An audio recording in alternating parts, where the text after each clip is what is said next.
आज हमारी फैमिली में बेटा है या बेटी है, पर अपन देखें कि ना बेटी हमारे बस में है ना बेटा हमारे बस में है, और हमें इस बात की बड़ी टेंशन है। हम डिप्रेशन में हैं क्योंकि किसकी बदौलत, बेटे की बदौलत या बेटी की बदौलत, पर इसके जिम्मेदार कौन है? उसका जिम्मेदार आप ही तो हैं, क्योंकि आप ही ने तो अपने बेटे को अमेरिका भेजा पढ़ने के लिए, आप ही ने तो अपनी बेटी को जॉब करने के लिए लंदन भेजा है। अब नियमित रूप से एक ही तो बेटा है, एक ही बेटी है, और उसको आपने इतनी दूर भेज दिया है। अब आपकी सेवा कौन करेगा?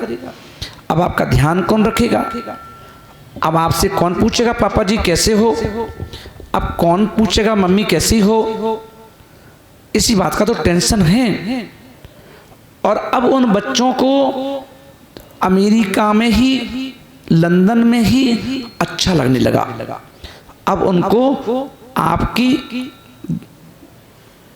आपकी जो मिलना जुलना है उसका अभाव हो गया। जब भी ये नियम है, यदि किसी व्यक्ति से कुछ फासला हो जाता है, हमारी बातचीत ना हो, हम मिले नहीं, तो अपने आप दूरियां बढ़ जाती हैं। और अब आपने अपने बेटे से कब से नहीं मिले?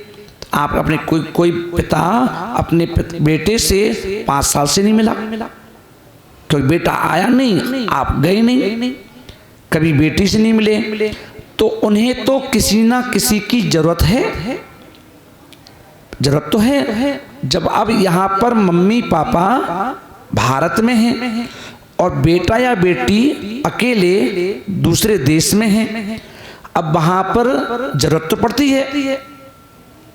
कभी स्वास्थ्य खराब है, कभी भूख प्यास है, वहाँ कोई पूछने वाला नहीं, कोई मदद करने वाला नहीं, तो इसलिए वह बेटा या बेटी किसी ना किसी से जुड़ जाते हैं, और जिससे जुड़ जाते हैं वो उसी के ही हो जाते हैं। इसीलिए उनको आपकी याद नहीं आती, और इसीलिए वो दूर रह कर के भी खुश हैं, क्योंकि जिसके नज़दीक रहते हैं खुशी उसी में मिलती है।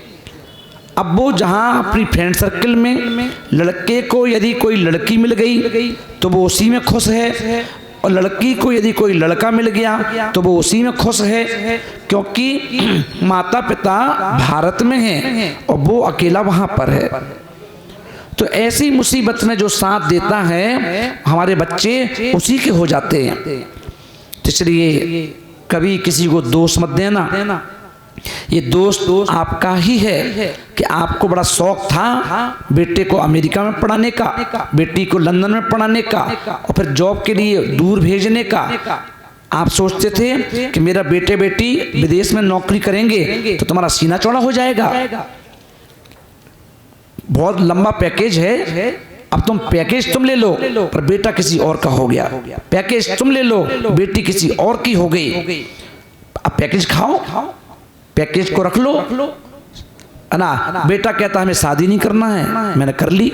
बेटी कहती है हमें शादी नहीं करना है, कर ली। तो पैकेज रख लो। तो क्या पाया तुमने? उस पैकेज के चक्कर में, अपनी मूछ के चक्कर में, अपने नाम के चक्कर में तुमने अपना खून बेटा, अपना खून अपनी बेटी को अपने हाथ से खो दिया। ये गलती आपकी है, आपकी थी, इसलिए पछतावा आपको होगा, डिप्रेशन आपको होगा, टेंशन आपको होगा, और इसीलिए आप बीमार रहते हैं। इसलिए ध्यान रखें। या तो बच्चे पहले के समय में 8-8, 10-10 बच्चे होते थे, तो हम एक बच्चे को विदेश भेज दें तो कोई फर्क नहीं पड़ता था, पर आज तो बेटा ही एक है, बेटी एक ही है। अब क्या करोगे? इसलिए उन जिगर के टुकड़ों को, जैसे हार्ट हमारे साथ रहता है, हमारी किडनी हमारे साथ रहती है, हमारा लीवर हमारे साथ रहता है, ऐसे ही अपने जिगर के टुकड़ों को जैसे तुमने 9 महीने अपने पेट में रखा है, उनको अपने साथ रखो, उनके दुख दर्द के साथी बनो, वो भी तुम्हारे दुख दर्द के साथी बनेंगे। उनको दूर मत भेजना, दूरी से दूरियां बढ़ जाती हैं, ध्यान रखना। इसलिए ध्यान रखें, यदि तुम चाहते हो तुम्हारा बेटा तुम्हारी बेटी तुम्हारे बुढ़ापे की लाठी बने तो उनको अपने साथ रखो, उनको विदेशी हवा मत लगने दो, उनको बाहर मत भेजो, लोभ मत करो, लालच मत करो। घर में रहोगे सुकून से खाओगे, सुकून से रहोगे। अगर सर दर्द हो गया तो बेटा झंडू बाम ला के देगा, अगर मम्मी बीमार हो जाए तो बेटी रोटी बना के देगी, भोजन बना के देगी ना, अगर साथ में होंगे तो।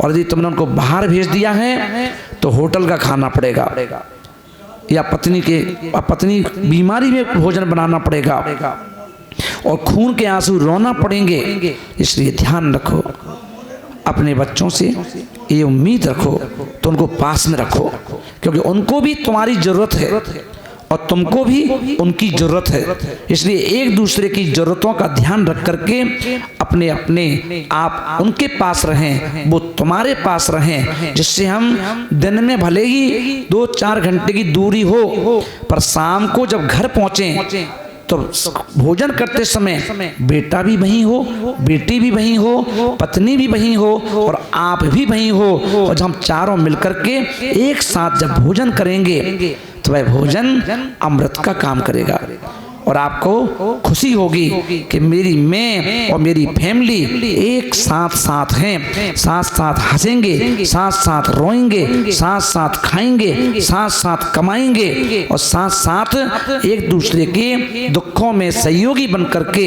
एक दूसरे को खुशियां भी देंगे। तो इसलिए हंसें, हंसाएं, मस्त रहें, स्वस्थ रहें, यही मेरी आरजू है। ध्यान रखें। जय गुरुदेव विराट सागर जी महाराज।